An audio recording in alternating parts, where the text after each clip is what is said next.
دوبارہ سے میرے شروع سے ہی پڑھ لیتے ہیں تاکہ ہاں ایک ہی دفعہ چلیں جی. بسم اللہ الرحمن الرحیم. کتاب تاج التراجم میں یہ 219 نمبر صفحے پر دوبارہ سے ابھی سٹارٹ کر رہے ہیں کیونکہ پیچھے کوئی مسئلہ ہی چل رہے تھے, کوئی سمجھ نہیں آ رہی تھی. تو یہ حمید صاحب نے بھی جوائن کر لیا ہے, تو ابھی دوبارہ سے اس وجہ سے بھی سٹارٹ کر رہے ہیں کہ چلو حمید صاحب بھی آ گئے. تو یہ بیان ہے ابن سعید کی چھپائی چیز کے نام سے. عرش اٹھانے والے فرشتے اس مملکت کے ساتھ ساتھ انسان کے بھی طالب ہیں, کیونکہ اس میں ان کے لیے وہ راز ہے جو ہر انسان نہیں جانتا. اس کو ہم پہلے بھی ڈسکس کر چکے ہیں کہ حملۃ العرش جو ملائکہ ہیں جنہوں نے عرش اٹھایا ہوا ہے, تو عرش اٹھانے سے مراد یہ کائنات کا جو نظام ہے یہ چل رہا ہے. تو اس میں انہوں نے کہا کہ جی فرشتوں کے ساتھ ساتھ انسان کے بھی طالب ہیں. کیوں انسان کے طالب اس وجہ سے ہیں کیونکہ انسان کی وجہ سے یہ کائنات کا نظام چل رہا ہے. اگر انسان نہیں ہوگا تو دنیا بھی نہیں رہے گی, کیونکہ اس وجہ سے اس کا تعلق ہے نا کہ انسان کو چھوٹی کائنات کہا گیا اور اس کو بڑی کائنات کہا گیا. اس وجہ سے انسان کے ساتھ بھی اس کا تعلق بنتا ہے نا. انسان کے ساتھ اس وجہ سے بھی تعلق بنتا ہے کہ انسان کی وجہ سے ہی کائنات قائم ہے نا. دنیا اسی وقت تک قائم ہے جب تک انسان ہے. دنیا جب انسان ادھر سے چلا جائے گا تو اس کے بعد قیامت آ جائے گی. تو یہ اس وجہ سے اس میں بس یہ چھوٹا سا راز تھا, شیخ نے ذرا مختلف الفاظ میں بیان کیا ہے اور اینڈ پہ یہ لکھ دیا کیونکہ اس میں وہ ان کے لیے وہ راز ہے جسے ہر انسان نہیں جانتا. تو یہ اب اس میں ان کے لیے راز ہے اور ہر انسان اس کو نہیں جانتا. اٹھانے والے فرشتوں سے مراد یہ ہوگی کہ جنہوں نے یہ اس کائنات کا نظام سنبھالا ہوا ہے. ٹھیک ہے, اب اس کائنات کو بھی تو کسی چیز نے سنبھالا ہوا ہے نا, اس کو اس کے ساتھ ریلیٹ بھی تو کرنا ہے نا. اب اس کائنات کو اس کے اندر بھی وہ عرش ہے, اس کے اندر بھی وہ چیزیں ساری موجود ہیں جیسی بہی نئی باہر ہیں. اس طرح سے چھوٹی چھوٹی چیزوں کا مرکب ہے, لیکن اس کو کن چیزوں نے سنبھالا ہوا ہے, کن چیزوں نے اس کو اٹھایا ہوا ہے. یعنی کہ یہ ہر بندہ اس کو نہیں جانتا, لیکن اس کے اوپر غور کرنے کے ابن عربی رحمۃ اللہ نے صرف اشارہ کیا کہ اس کے اوپر غور کیا جائے تاکہ تمہیں پتہ چلے کہ تم میں اور اس بڑی کائنات میں کیا ریزمبلنس ہے. اس کو اگر فرشتوں نے اٹھایا ہوا ہے تو اس کو اس جو کائنات ہے چھوٹی کائنات اس کو اس کا جو عرش ہے, کیونکہ اس کو دل کو بھی کہا گیا کہ یہ عرش مولا ہے, تو وہ اس کو کس نے اٹھایا ہوا ہے. تو یہ مطلب اس پہ غور کرنے کی ضرورت ہے. چلیں جی اس پہ غور کرتے ہیں. نیکسٹ لطیفہ پڑھتے ہیں. یہ میرے خیال میں واضح تھا. ٹھیک ہے. انسان متفرق اشیاء سے جمع کیا گیا, سو جب اسے برابر کیا گیا, اعتدال پر لایا گیا, جسمانی صورت دی گئی, تو حقیقت واہبہ نے اسے تدبیر کرنے والی روح عطا کی. تو ابھی ہم اسی پہ ڈسکس کر رہے تھے کہ انسان متفرق اشیاء سے کیسے جمع کیا گیا, جس میں اس کے جو جسم ہے اس میں وہ جو 4 عناصر ہیں اور باقی بھی جو چیزیں ہیں, مطلب وہ متفرق اشیاء ہیں جس سے اس کا جسم بنا ہے, مطلب جمع کیا گیا اس سے انہی اشیاء سے. پھر اسے برابر کیا گیا, اعتدال پر لایا, یہ جسمانی صورت دی گئی, تو اس کے بعد اس میں پھر روح پھونکی گئی جو اس کی تدبیر کرتی ہے. پھر اس میں روح حیات پھونکی گئی تو یہ زندہ ہوا. وہی بات جو ہم لوگ ایک دفعہ پہلے ڈسکس نہیں کی تھی.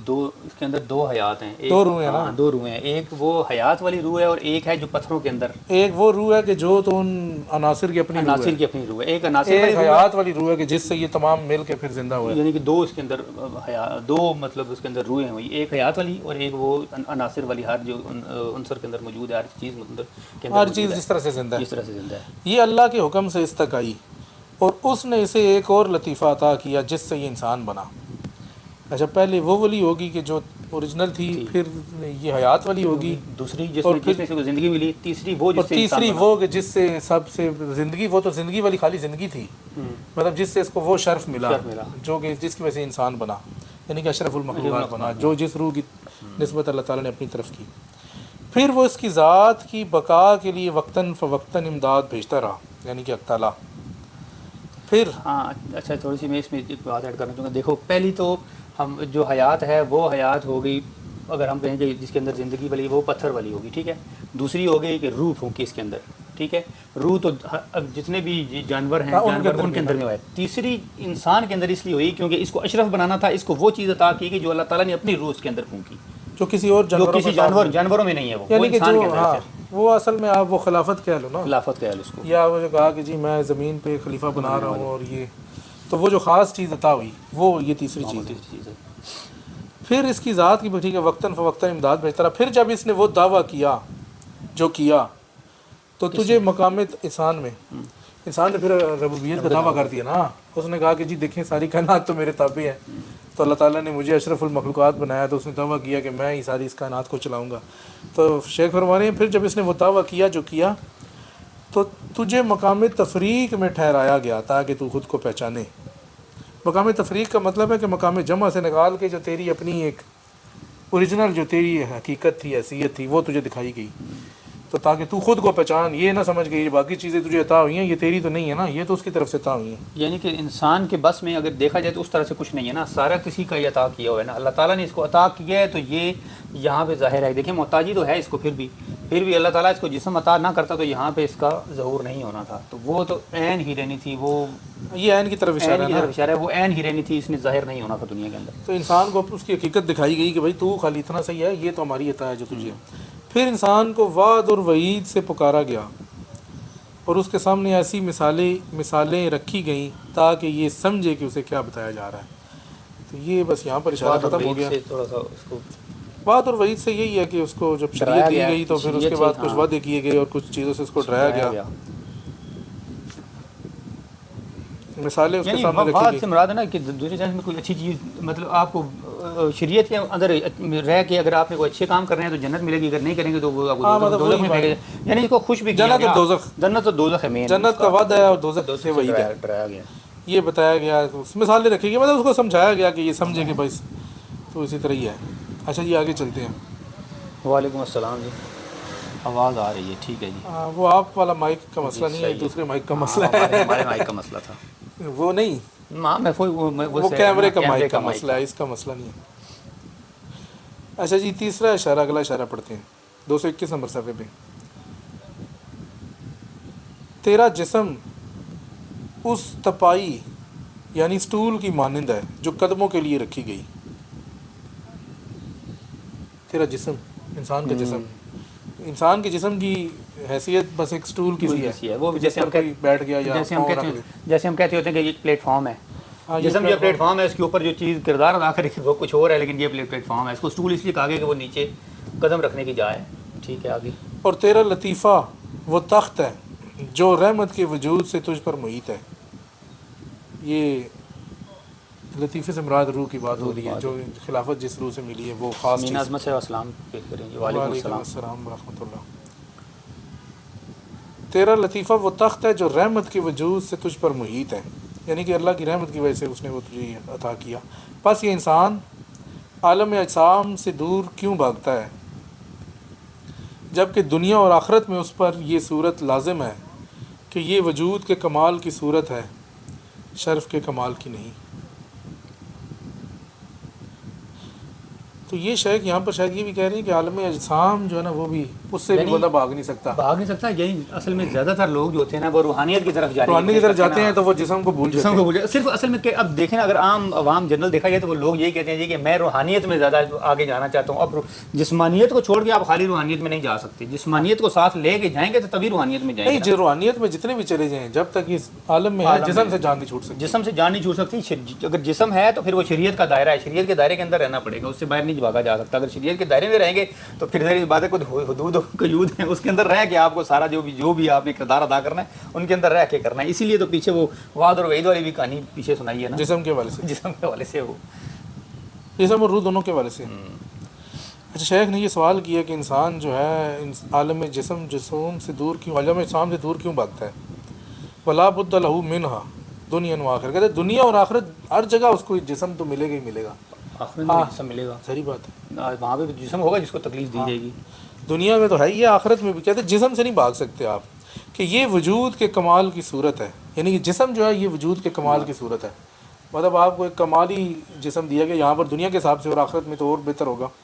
اسی لیے تو وحدت الوجود کا کنسیپٹ بھی تو یہی ہے نا، سب کو وجود ہے تو تب وہ اس کی پہچان ہے وہ واحد، لیکن وجود اس نے سب کو عطا کیا ہوا ہے کہ یہ وجود کے کمال کی صورت ہے. ویسے بھی اس وجہ سے بھی کمال کی صورت ہے کہ انسان جو ہے اس کا وجود اگر وہ اپنے آپ کو دیکھے تو تمام مخلوقات سے ویسے بھی بہتر ہے نا، شکل میں، صورت میں، اپنے کردار میں، ذہن میں، اپنی سوچ میں، ہر چیز میں مطلب بہتر ہے. جانوروں سے اس کا مقابلہ کیا جائے تو کیا مقابلہ ہے؟ بہتر تو اس وجہ سے ہے نا کہ ایک وہ تیسری روح جو پھونکی گئی ہے نا اس وجہ سے یہ اشرف ہو گیا. باقی نہیں تو دو دوسروں میں بھی ہیں. نہیں، خالی جسم کو بھی دیکھو نا، خالی جسم کو بھی دیکھو. تو جانوروں سے اپنے جسم کا موازنہ کرو. تقویم وہ کیا ایسا نہیں، ہاں لقد خلقنا الانسان، وہ ایک بہترین صورت پر اس کو پیدا کیا، بہترین صورت پر پیدا کیا وہ جو احسن تقویم ہے. اگر آپ خالی جسم پہ بھی دیکھیں، ایک دفعہ میں چڑیا گھر میں گیا کراچی، ابھی نہیں پچھلی بات ہے، یہی دفعہ کی بات ہے. تو وہاں پر بچے کھینچے تو خیر وہ تو جانوروں کو دیکھ رہے. تو میں جانوروں کو دیکھ کے نا اس طرح سوچ رہا تھا کہ یار دیکھو اللہ تعالیٰ نے ہمیں کس طرح سے آزاد دیے ہیں, جسم دیے, آنکھ یہ وہ, ہماری حص ہے, ہم کس طرح سے ادراک کریں, یہ بھی تو اسی کی مخلوق ہے نا, ان کو بھی ایک جسم ہی دیا نا. چاہے ان کے اندر وہ خلافت والی روح نہیں ہے, کوئی نہ کوئی ایک تدبیر والی روح تو ہے ہی ہے نا, بنیادی روح جس کو کہتے ہیں, اور اس کی مخلوق ہے. ان کو پھر وہ جب میں نے دیکھا کہ کبھی کچھوا دیکھا, کبھی یہ دیکھا, ان کی عجیب عجیب صورتیں اور یہ وہ, پھر وہ جس طرح سے کھانے مطلب کھاتے ہیں, مطلب ایک بندے کے سامنے وہ کمپیریزن بندہ کرتا نا, ایک سامنے ادھر بچہ بھی نظر آ رہا تھا, ادھر جانور بھی نظر آ رہا تھا, دونوں میں کمپیریزن کیا کہ بچے کی صورت دیکھو, نہیں خود اپنے آپ کو پتہ دیکھ لیں, مطلب وہ بظاہر خود وہ تو چلے دیکھنا, تو سامنے ایک چیز مثال جو موجود تھی, دونوں میں کمپیریزن کر کے دیکھا جی ان کو کتنا, بچوں کو کتنا خوبصورت اچھا جسم دیا گیا, اور ان کو دیکھو کس طرح کا ہے. ہاں ان کا وہ دیکھو کہ اپنے کو کام بھی پورے نہیں کر سکتے, اور مطلب جو بھی ہے. تو خالی جسمانی لیول پہ بھی انسان کا یہ شرف ہے کہ اس کو کمال کی صورت دی, یہ نہیں ہے کہ چلو وہ تو ایک علیحدہ چیز ہے نا, اشرف المخلوقات. اب یہ بھی ٹھیک ہے, لیکن جب بندہ کہتا ہے نا کہ چلیں وہ پھر بات دوسری طرف نکل جائے گی, میں وہ اپنی اچھا اس کے بعد آگے فرمایا کہ یہ شرف کے کمال کی نہیں ہے, یعنی کہ یہ جو جسم کی جو صورت ہے یہ آپ کے وجود کے کمال کی صورت ہے, شرف والی نہیں, شرف والی تو روح والی ہوگی جو پیچھے بات شرف کی صورت جو ہے وہ آپ نے روحانی صورت کو اپنے اس کمال پہ لے کے جانا ہے کہ جو آپ شرف تک پہنچے. جسمانی صورت تو چلو یہ ایک یہاں یہ صرف ایک وجودی صورت ہے جو دنیا میں اور آخرت میں آپ کو کام آنی ہے, جس پہ نہیں آخرت میں تو کوئی اور یعنی وہ چیز ہے جس کے اوپر سوار ہو کے جانا ہے, اصل میں تو پھر ختم ہی ہو جانا ہے نا, اینڈ پہ تو اس جسم نے ختم ہونا ہی ہے نا, ایک نہیں وہ تو نیا جسم مل جائے گا نا, میں وہی کہہ رہا ہوں نا. تو وہ پھر کیا ہے کہ یہ جسم کے اوپر سوار ہو کے وہاں پہ جانا ہے, بس سواری کے لیے استعمال کر رہے ہیں, باقی تو اگر محتاجی تو ہے ہی ہے, اگر یہ جسم نہ ہو تو پھر بھی وہ اظہار نہیں کر سکتا, وہ چیز اس طرح سے ہم اظہار نہیں کر سکتے, جسم نہ ہو تو وہ تو پھر ثابت ہی پیچھے رہے گی, تو یہاں پہ تو اظہار نہیں ہو سکتا. لیکن شیخ یہ بتا رہے ہیں کہ اللہ تعالیٰ نے انسان کو جسم بھی دیا تو وہ بھی وجود کے کمال کی صورت کا دیا, کوئی لو لیول کا نہیں دیا کہ اس سے بہتر کوئی چیز اور ہوتی. اچھا یہ راشد صاحب آ رہے ہیں جی, اسلام کہہ رہے ہیں. وعلیکم السلام ورحمۃ اللہ وبرکاتہ. لیکن یہ شرف کے کمال کی صورت نہیں. اب اس میں دو چیزیں آ گئی نا, ایک تو یہ جسم آ گیا, اور یہ جو دوسری ہے وہ لطیفہ روح آ گئی. تیسری اپنی وہ جو پھونکی تھی, وہ تیسری والی جو بات کی تھی ہم نے, نہیں وہ تیسری کو چھوڑو نا, ابھی اس میں صرف دو ہی ہیں, وہ پچھلے میں تھا. ٹھیک ہے. تو یہ جو روح ہے اس کو آپ نے کمال کی طرف لے کے جانا ہے. تو یہ جسم کے کمال سے آپ کا روح کا کمال نہیں ہے, مطلب یہ بھی شیخ اس جگہ پہ بتا رہے ہیں. اور یہ وجود کی صورت تو اللہ تعالیٰ نے آپ کو دی ہوئی ہے نا, اس میں تو آپ کیا اس کو کر سکتے ہیں. لیکن اصل شرف جو آپ کو حاصل ہوگا وہ آپ اپنی روحانی صورت کو جب بہتر کریں گے تو تب آپ کو حاصل ہو سکتا ہے. تو اس کا مطلب یہی ہوا نا کہ پھر یہ دونوں چیزیں ایک دوسرے کے لیے لازم ملزوم ہیں. ایک چیز کو اگر ہم خالی جسم کو کہیں گے تب بھی نہیں, اگر خالی روح کو کہیں گے تب بھی نہیں. جب دونوں جسم میں تو ہم کچھ نہیں کر سکتے نا, جسم میں ہم کیا کر سکتے ہیں؟ نہیں جسم محتاج ہے نا, جسم نہ ہو تو اس کے بغیر بھی تو ہم کچھ نہیں کر سکتے نا. نہیں جسم میں ہم جسم کو اور کمال تک نہیں پہنچا سکتے. ہاں اس سے زیادہ کمال نہیں ہو سکتا, نہ اس کو ناکام کر سکتے ہیں نہ اوپر کر. یہ ایک بس لیول ہے جو دیا ہوا ہے, یعنی صورت اللہ تعالیٰ نے جو دے دی وہ سو دے دی. ہاں میں یہ نہیں کر سکتا اپنے 4 ہاتھ بنا لوں, یا سائنس ترقی کر کے 6 ہاتھ بنا لے, یا کچھ اور بنا, وہ نہیں کر سکتے. یہ نہیں روحانی طور پہ ہم نہیں, جیسے جسمانی طور پہ مائیکل جیکسن نے اپنا چہرہ چینج کروا کے وائٹ کروا دیا تھا, تو وہ بہتر تو نہیں ہوا, وہ تو بلکہ اس سے بدتر ہو گیا تھا. نہیں مطلب وہ تو اسی طرح ہی تھا نا, وہ بہتر کیا ہوا تھوڑی بہت چینجنگ کے لیے اس کو کہہ سکتے. لیکن یہ کمال یہ ہے کہ وجود میں یہ نہیں اس نے کیا کہ 2 ناک بنا لیے یا 4 کان بنا لیے, اس طرح نہیں کیا اس نے, یہ کوئی نہیں کر سکتا. وہ کمال جو ہے وہ تو ہی ہے. تو اصل جو محنت ہے وہ یہ روحانی صورت کے یعنی بنائی اس نے یہ صورت کمال پہ نا, اس سے کمال ہو نہیں سکتا. دوسری سینس یہی ہے نا, مطلب اس عالم کے لیے یہی کمال, اس عالم کی یہی کمال. باقی آخرت میں جائیں گے تو وہاں پر صورت اس سے بھی بہتر ہوگی, اور وہ اس عالم کی مناسبت سے ہوگی. اچھا جی آگے ہیں, اگلا ہے جناب لطیفہ.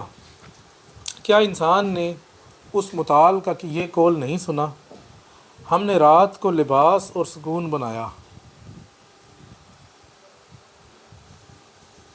اور اس نے نیند کو آرام بنایا, پس روح کی راحت جسم کے وجود میں ہے کیونکہ یہ جسم کی بادشاہ ہے. اب یہ بڑا زبردست پوائنٹ ہے, زبردست چیز ہے. ویسے شیخ نے قرآن مجید کی ایک آیت سے استدلال کیا ہے, اور وہ آیت یہ بتاتی ہے کہ انسانی جسم کو جو ہے نا رات کے لیے نیند کی ضرورت ہے, کیونکہ اگر یہ سوئے گا نہیں تو تھکاوٹ ہو جائے گی, اور یہ وہ بالکل اپنا روحانی کیا دماغی توازن بھی کھو بیٹھے گا. تو جب یہ جسم کو رات چاہیے, اور قرآن مجید کی آیت سے بتایا کہ وجعلنا اللیل لباسا وسکنا, یہ سکنا شیخ کے الفاظ. لباس سے مراد یہ ہے کہ وہ سکون والی کیفیت میں, جو چھپا دینا کسی چیز کو, یعنی یہ جو انسان جاگ رہا ہے تو سمجھ لیں کہ یہ مطلب دوسرے سینس میں یہ بغیر اس کے غلاف کے ہے. جب رات آ جاتی ہے تو وہ نیند والی کیفیت میں چلا جائے گا، سکون والی کیفیت میں، یہی اس میں ہے نا. شیخ نے وہ واضح کر دیا نا وجعل النوم سباتا کہ نیند کو جو ہے وہ رات بنایا. رات سے مراد ہے کہ آپ کی تھکاوٹ جسمانی، دیکھو جسم کے ساتھ جو اس کے مسائل ہیں جس میں ایک تھکاوٹ ہے اور بھی چیزیں ہیں، بیماری ہے، کھانا پینا، یہ وہ بھوک ہے، ہر چیز ہے. چیزیں. تو اس میں سے ایک چیز تو تھکاوٹ ہے نا. خالی بھوک سے بھی تھکاوٹ نہیں نہ اترتی کہ آپ کھاتے رہیں میری تھکاوٹ اتر گئی ہے. نہیں کچھ ہوتے ہیں کھا کے تھک جاتے ہیں، البتہ پھر وہ اور چیز ہے، لیکن تھکاوٹ اترنا کھانے سے تو نہیں ہے نا. اچھا تو شیخ نے کہا کہ جی آگے فرماتے ہیں کہ یہ رات ہے وہ جسم کے وجود میں ہے، پس روح کی رات جسم کے وجود میں ہے. جب جسم رات میں ہوگا تو تبھی روح رات میں ہوگی نا. یہ نہیں ہو سکتا کہ جسم تو بڑا ہی پریشان اور ایسی حالت میں روح بڑی توانا اور بہتر ہو رہی ہو. روح کی جو اصل میں دیکھو، روح جب کیا کرتی ہے، روح آزادی چاہتی ہے نا. جب انسان سوتا ہے تو کہتے ہیں نا جو ہے وہ نیند موت کی بہن ہے. تو وہ روح اس وقت ٹریول کرتی ہے، نکلتی ہے جسم سے، جہاں جانا ہوتا ہے اس نے جاتی ہے، اپنی گھومتی پھرتی ہے، آزاد ہو جاتی ہے نا. اور جسم جو ہے وہ اس ٹائم سکون کی حالت، جسم بھی آزاد ہو جاتا ہے. دونوں طریقے سے دونوں اپنے اپنی جو اس ٹیریٹری کے اندر نا یہ سکون حاصل کر رہا ہے جسم، اور روح اپنے گھوم پھر رہی ہے. تو دونوں کیا ہوا، دونوں اپنے اپنے اس حساب سے سکون لے رہی ہیں. یہی ہے نا یہاں پہ آگے. نہیں اس میں وہ تو ہے ہی ہے. اصل نقطہ یہ ہے کہ روح کی رات جسم کی وجود میں ہے. وَلَيْسَ لِلَطِيفَةِ رَاحَةٌ إِلَّا فِي وُجُودِهَا، یعنی کہ جب جسم کو رات ملے گی تو تبھی روح کو ملے گی. تبھی روح جسم نہیں سوئے گا تو روح نکلے گی کیسے؟ نہیں، روح کا نکلنا رات نہیں ہے. اگر جسم تھکاوٹ کا شکار ہوگا اور ذہن جو ہے پریشان ہوگا تو وہ بندہ روح کیا کرے گی؟ کچھ بھی نہیں کر سکے گا اس ٹائم سے، اس پہ غور و فکر نہیں کر سکے گا، کچھ بھی نہیں کر سکتا نا. وہ تو کہ مجھے تو پہلے اپنی رات، جیسا کہتے ہیں جب بھوک لگی ہوئے تو اس ٹائم کچھ سمجھ نہیں آتا، تو یہ بھوک ہی ہے. چاند بھی روٹی نظر آتا ہے. چاند وہی ہے. اس ٹائم روح یہ نہیں کر سکتی کہ میں جی بڑی کو مراقبے کروں، یہ وہ کروں گا. پہلے کھانا کھلاؤ، نہیں نا کہ پہلے نماز ہو یا کھانا ہو، پہلے آپ کھانا کھائیں، کیونکہ جسم کی جو ہے رات ہوگی تو تب ہی روح کی رات ہوگی. آگے کہا کیونکہ روح جو ہے وہ بادشاہ ہے جسم کی، تو جب رعائی جو ہے وہ پریشانی میں ہے تو بادشاہ کو رات کس طرح مل سکتی ہے. یہ اس سے مراد یہ تھا. پاکستانی بادشاہ چلو سکون میں آ جاتے ہیں، لیکن یہاں پہ وہ اور کی بات ہے. پاکستانی بادشاہوں کا بھی برا حال ہے. اچھا آگے جی. اگلا جی اشارہ، اللہ تعالیٰ فرماتا ہے وما خلقنا السماء والارض وما بینہما باطلا، کہ ہم نے آسمان، زمین اور جو کچھ ان کے درمیان ہے ان سب کو باطل تخلیق نہیں کیا. اب شیخ اکبر آگے سوال کر رہے ہیں کیا تو ان کے درمیان نہیں کہ جب انہیں مکمل کیا گیا اور ان دونوں سے تیری تخلیق ہے سو تو حق ہے. صحیح ہے، بالکل ایزی سی بات ہے. اس میں سامنے آ کے وہ اگر ہر چیز حق ہے تو یہ بھی پھر حق ہے جو اس کے درمیان میں ہی ہے کہ ہر چیز اللہ تعالیٰ نے جو تخلیق کی ہے وہ حق تخلیق کی ہے. تو انسان جو ہے وہ بھی تمام اشیاء سے تخلیق شدہ ہے، جیسے پہلے بھی بات ہوئی، اور زمین و آسمان میں ہے تو اس وجہ سے وہ بھی حق سے تخلیق ہوا ہے، یا وہ بھی حق ہے. حق سے تخلیق ہوا اور حق ہے مراد ایک ہی ہے. یہ نہ سمجھ لیا جائے کہ وہ خود ہی حق بن گیا. حق ہے مطلب حق تخلیق ہوا ہے. حق تخلیق ہوا ہے. اشارہ 7 طبق والے 7 آسمان، ان طبق سے مراد ہے کہ درجہ درجہ، ایک پھر دوسرا پھر تیسرا، اوپر سے اس طرح درجہ بدرجہ. طبق والے 7 آسمان اور انہی جیسی زمینیں، وہ ان کے درمیان حکم اتارتا ہے. یہ قرآن مجید کی آیت ہے 7 سماوات طباقا ومن الارض مثلہن یتنزل الامر بینہن، کہ وہ ان آسمانوں زمینوں اور ان زمینوں کے درمیان اپنا حکم اتارتا ہے. آگے شیخ کہہ رہے ہیں وانت بینہن، کہ تو ان کے درمیان ہے. وہ ان چونکہ ان کے درمیان حکم اتار رہا ہے تو ان کے درمیان ہے.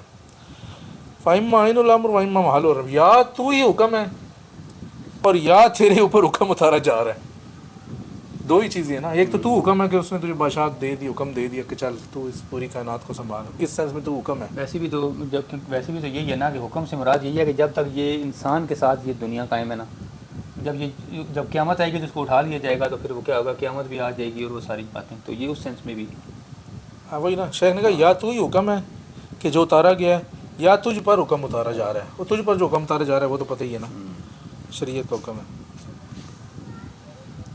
یہ باقی احکام بھی کہہ سکتے ہیں. اشارہ،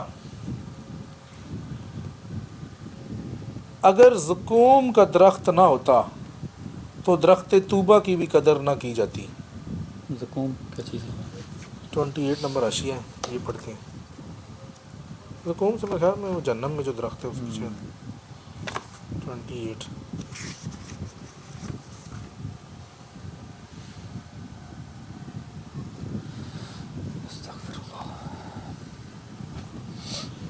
اچھا یہ وہی شیخ نے فرمایا نا شجرۃ الزقوم جو ہے قرآن مجید میں اس کا ذکر ہے کہ یہ ایک ایسا درخت ہے کہ جو نیچے جہنم تک ہے، اس کی جڑیں ہیں اور بڑی کڑوی ہیں، اور جو شاخیں ہیں اس کی جنت میں ہیں، تو وہ شجرہ طوبہ ہے شاید۔ وہی کھائیں گے مطلب مثلا جہنمی وہ اس ہاں درخت مطلب کی- وہ اس کڑوی درخت میں ہیں۔ سے پتے اس میں صرف کٹیں گے یہی بتایا جا رہا ہے نا کہ اگر زقوم کا درخت نہ ہوتا، مطلب کہ اگر یہ جس طرح کہتے ہیں کہ آپ کو کسی چیز کی قدر پہچاننے کے لیے اس کی متضاد چیز جو ہے نا وہ دکھنی سمجھ میں پڑتی آئے ہے۔ گا۔ اگر جب تک آپ بیمار نہ ہوں تو آپ کو صحت کی قدر نہ ہو، جب تک آپ فقیر نہ ہوں تو آپ کو مال کی قدر نہیں ہوتی۔ اسی طرح کہ جب تک یہ جو عذاب نہ ہوگا تو پھر آپ کو رات کی قدر بھی تو نہیں آئے گی نا۔ جنت کی قدر تبھی ہے کہ جب تک دوزخ ہے۔ تو یہ اس طرف اشارہ ہے کہ اگر دوزخ نہ ہو تو پھر جنت کی کیا جنت کی قدر؟ قدر ہی۔ وہ تو ہر بندہ کہتا ہے میں جنت میں ہی جانا ہے، یا وہ جنت کی پھر قدر نہیں رہے گی نا۔ قدر تبھی ہوگی کہ جب اس کے الٹ کوئی چیز ہوگی۔ قدر سے مراد یہ ہے کہ اگر کوئی اچھے اعمال کریں گے تو جنت میں جائیں گے، اور اگر برے کریں گے تو دوزخ میں جائیں گے۔ تو دو متضاد چیزیں آ گئی نا، متضاد چیزیں آئیں گی تو تبھی قدر بھی سامنے آئے گی۔ قدر ہونے کے ساتھ ساتھ باقی چیزیں بھی اس کے ساتھ لازم ملزوم ہیں نا۔ یہ نہیں کہ خالی قدر ہی پہچانی ہے، باقی کر رہا کچھ نہیں۔ ہاں نہیں وہ تو ساری ہیں ہی ہے، وہ لیکن ساری- ویسے ایک قدر کی اس سینس میں بات ہو رہی ہے کہ یہ بیماری کے ساتھ صحت کے ساتھ صحت بیماری بیماری ہے، یا بھوک کے ساتھ جو ہے وہ پیٹ کا غربت بھرنا ہے، غربت کے غربت کے ساتھ ساتھ مالداری ہے، امارت امیری ہے۔ تو یہ متضاد چیزیں جو ہوتی ہیں وہ پھر آپ کو قدر بتاتی ہیں۔ صہیب خان صاحب آئے ہیں جی، کہہ رہی ہیں انسان اور نظام کائنات کا مرکز ہے انسان، نظام نظام کائنات کائنات کا مرکز ہے۔ جس سے- نظام کائنات سے مراد یہ کائنات ہے، بہت اس کو بھی اوپر نہ لے جائیں صرف یہ جس کائنات میں اس کو ہے، دنیا جس کو کہتے ہیں بس۔ اچھا جی یہ تو ہو گیا۔